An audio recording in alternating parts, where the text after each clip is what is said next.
Hey everyone, Chris here from IELTSadvantage.com with another live lesson. Today's live lesson is all about listening. So we've had a huge number of people emailing us over the past few months saying that they need a Band 8 in listening. It seems that many people want to move to Canada. They need that 8,777, and sometimes what's stopping them getting there is they're getting 7.5 in listening, which is a great score, but if they had that 8 or even above 8 in the listening test, they would get to Canada. Also, countries like Australia, for example, has a point system for immigration, so the higher your score, the more points you're going to get. So getting a higher score in listening is really going to help you. And in general, just thinking a little bit strategically, you want to not be worrying so much about the listening test, because you're probably going to be worrying a lot about the writing test, maybe even the speaking test. So if you have learned these things, which I'm about to teach you, and you've done all of these things, then you're going to make the whole test day a lot easier on you, because the less stress you have, the better. So the whole aim of this lesson is to give you things that actually work. First of all, I'm not going to give you any tips or tricks, because tips or tricks do not work. Tips or tricks, these are the best way to prolong your IELTS journey, to make it long, to make it hard, so that you will waste money. Like, how much money is it these days to do the test? How much money are you wasting every time you fail the test?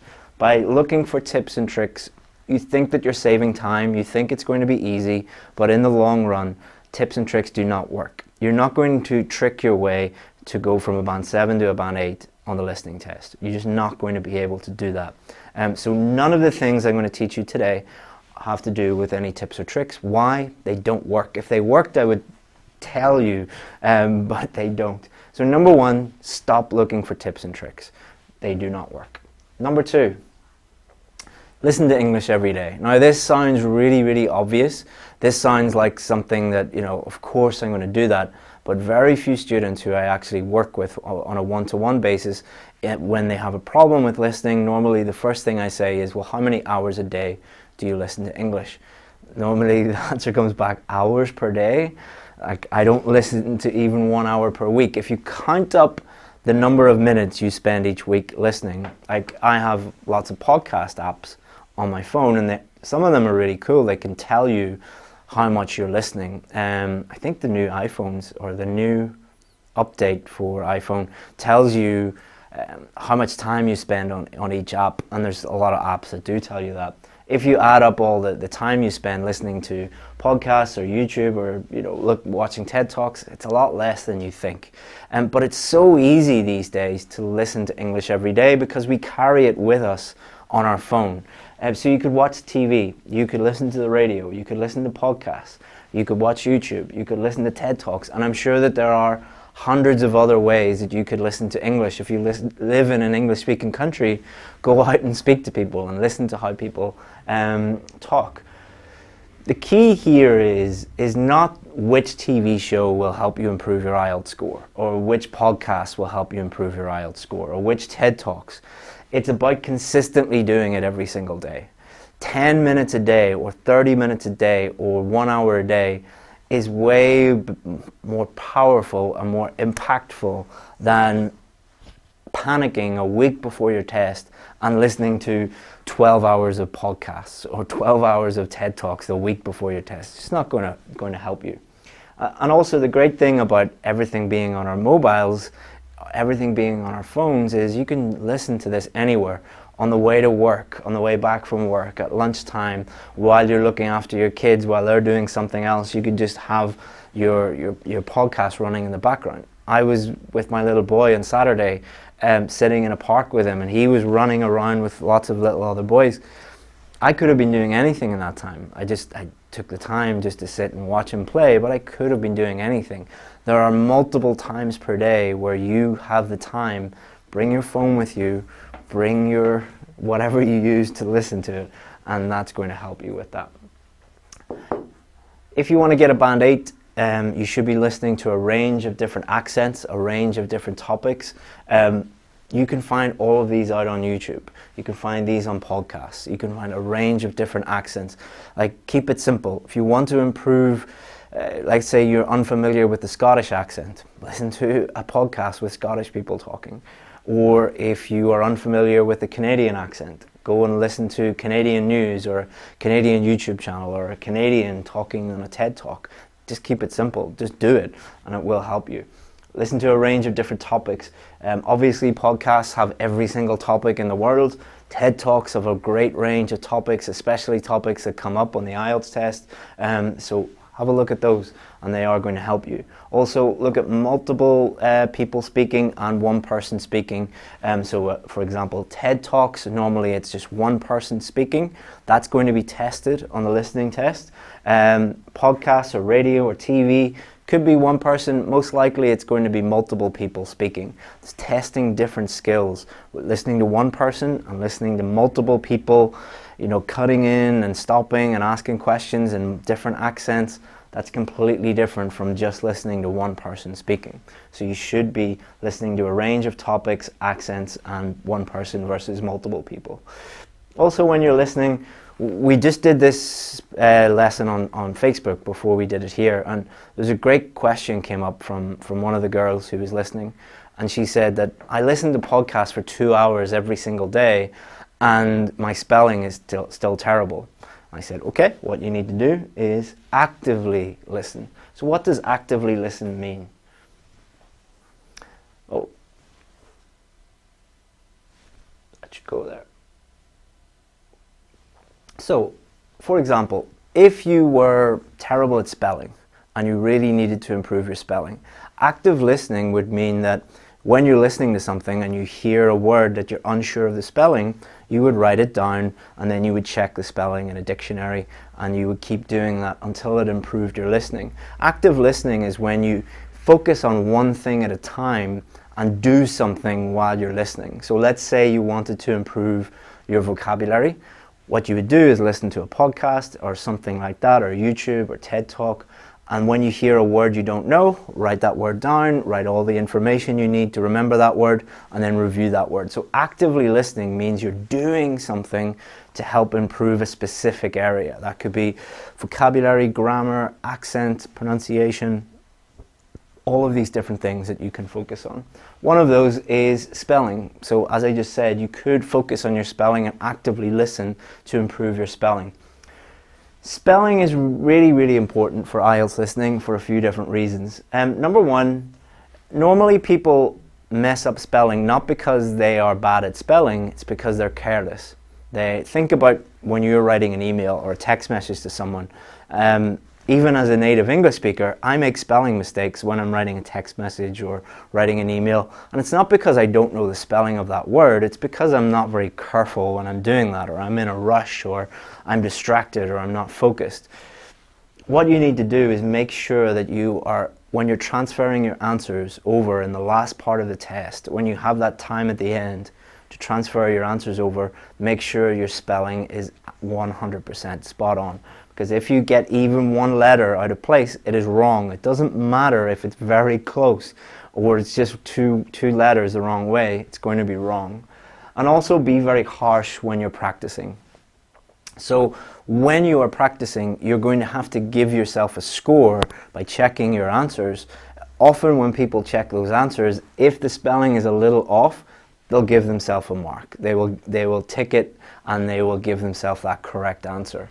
You need to be realistic. You need to know your real score before you do the test.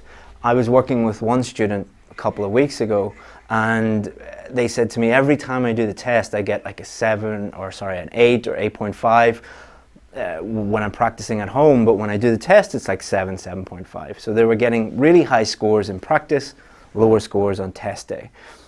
I wasn't sure what this was, and then I looked at their actual answers, and multiple answers were spelt incorrectly. But they were giving themselves the correct answer. They're like, it's just a little bit off. That doesn't matter.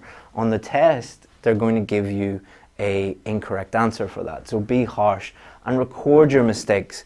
Get yourself a notebook, just a plain notebook. Could be any sort of notebook you want, and It doesn't matter how expensive the notebook is. The important thing is that you have just a blank notebook to record your mistakes, and then once you finish doing all your practice, review it, and you'll start to see patterns, and then you can correct all your mistakes, and that's really going to help you. Also, what you can do is when you make spelling mistakes, take a photo, and take a photo of the mistakes, file it away in a folder on your iPhone or whatever, and you can then check it and then review your spelling mistakes, and that's going to help you. Number 4, it's not just a listening test. It is also a reading test, a thinking test, a spelling test, a grammar test, and a vocabulary test. It's testing all of these different things. I'd say these two are really, really important, reading and thinking. And this comes down to focus. Often you'll get students who are not used to listening to English, and you have to listen for a very long time. You don't think it's that long, but when you are there on test day, it does feel like a very long time. And it is a big challenge for a lot of people. And what happens is you lose focus, and then you don't read the questions. You don't think about what the answer might be. And then the listening track starts, and you get lost, and you get panicked, and everything just snowballs, and you're in a bad place. You should be reading the questions before the recording starts. You should be thinking about the questions. You should be thinking about what the answers might be before the recording starts, and that is really, really going to help you. Spelling, we've also covered. Grammar, there are certain types of questions where you're going to have to be aware of grammar, and if the grammar is not correct, you're going to get a wrong answer. Also, being aware of grammar and thinking about grammar is going to help you predict the answer and get the correct answer ultimately. And also, as with the reading test, the most important thing is that you improve your vocabulary. For many of you, it doesn't matter how many strategies or tips you listen to. If your vocabulary is not good enough, you're never going to get a band 8 for listening or reading. Think about what a band 8 means. A band 8 means that you're just below a native English speaker. So think about how the audacity that you have thinking that you're going to go from someone just learning a language to nearly native English speaker level by just learning some tips and tricks. That's outrageous to think that. In order to improve your level, you're going to have to improve your vocabulary. There's no other way around it. So number 5, improve your vocabulary. Combine this with daily listening, daily reading practice. So if you're listening to a podcast, get your notebook, get a notebook that you just use for vocabulary. So you're listening to a podcast or a TED Talk or something, you hear a new word or phrase, write that down, add in what you're going to do, add in collocations, antonyms, synonyms, pronunciation, example sentences, and then at the end of 6 weeks, 6 months, you will have a huge number of new words which you can just go and review, and you'll be improving your vocabulary and listening at the same time. You can do that with your reading as well. When you're reading, try and improve your vocabulary by trying to note down new words and reviewing them. So record them in your book and review them regularly, and that slowly but surely you're going to improve your vocabulary. You're not going to improve your vocabulary by looking at lists. You're not going to improve your vocabulary by noting down the translation to your own language. It's a waste of time. You will improve your vocabulary by listening out for new words, writing them down, and then reviewing them. Number 6, have a strategy. There are many different types of questions. So you're probably more familiar with the reading questions like true, false, not given, multiple choice, matching headings, summary completion. But for each of the different types of, on the listening test, there are different types of questions. Each one tests a range of different skills, and they all follow the same format. So if we go and have a look on my website, let's go to IELTS Listening.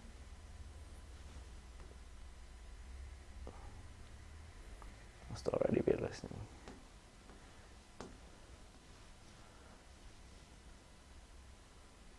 So you'll see here, summary completion, form filling, multiple choice, labeling a map or plan. These are all very different types of questions, and each of them requires a different strategy. So if we go to multiple choice here, So 3 different types, common problems, strategy. So at the bottom here, oops,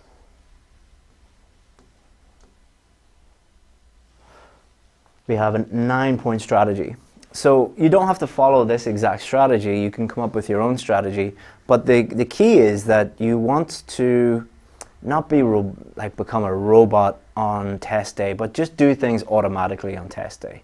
So you're going to have to do so many different things on test day that you want to be using a strategy like this so that when you see these different types of questions, you know exactly what to do. And that's going to mean that you can focus on getting the correct answer more. And they all follow the same format, so you can just learn that strategy and apply it. Doesn't mean that the strategy will guarantee that you get the correct answer, but it's really going to help your chances of getting the correct answer. And number 7, practice strategically.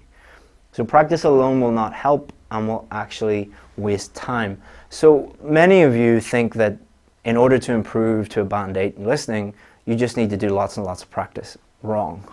You're wrong. You're not going to help. Could I learn how to drive by just driving around a racetrack again and again and again and again? No.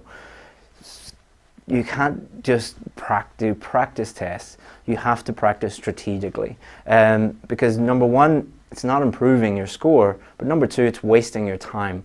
If you did, lots of students that I speak to say, I've done all 13 of the IELTS, the Cambridge IELTS practice series. Like that's a long time. For listening alone, that would be, what, 40, 50 hours of your time? If you didn't think strategically about this and do some crucial things, then you've just wasted your time.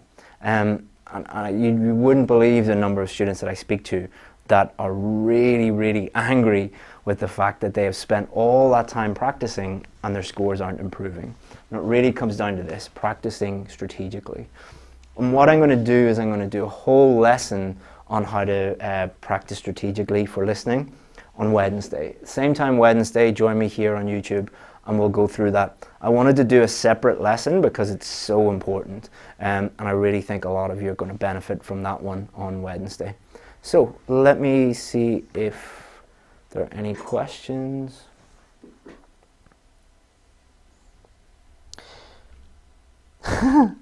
First one, stop talking and listen to Chris. He is giving us simple use.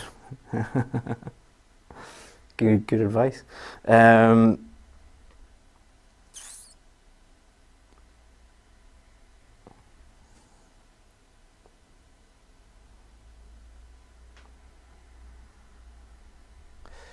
Yeah, because it's really difficult for me to find questions when all of you are just having little conversations.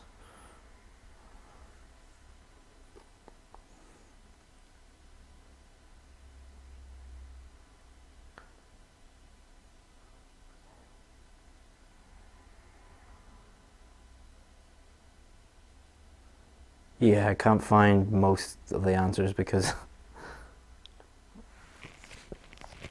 Good question. Which book is useful for listening? You don't need a book for listening. You need to listen for listening. A book is not really going to help you with listening. Any advice on multiple choice questions? Yep, if you go to my website,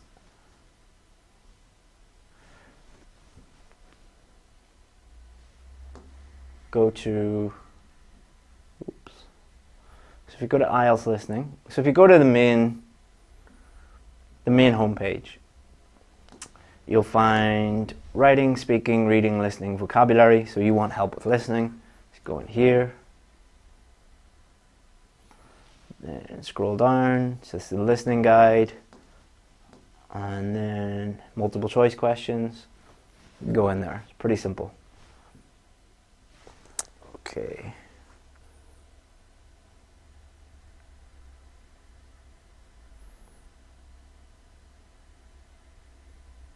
Will I be starting a $1 listening challenge? No, we're probably never going to do.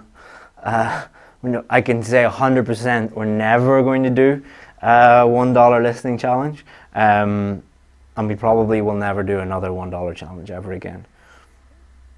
Hopefully not. Good question. Should we learn explanation of words rather than translation? Yes, of course.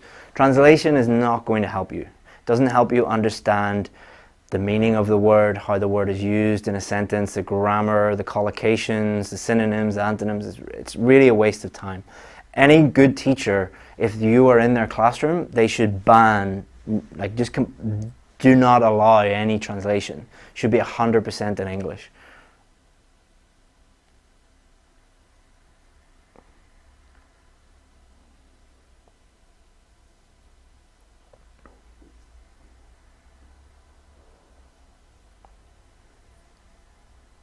Someone has asked 5 times how to answer multiple choice questions, and I took you through where to find it on the website, so maybe listen and watch.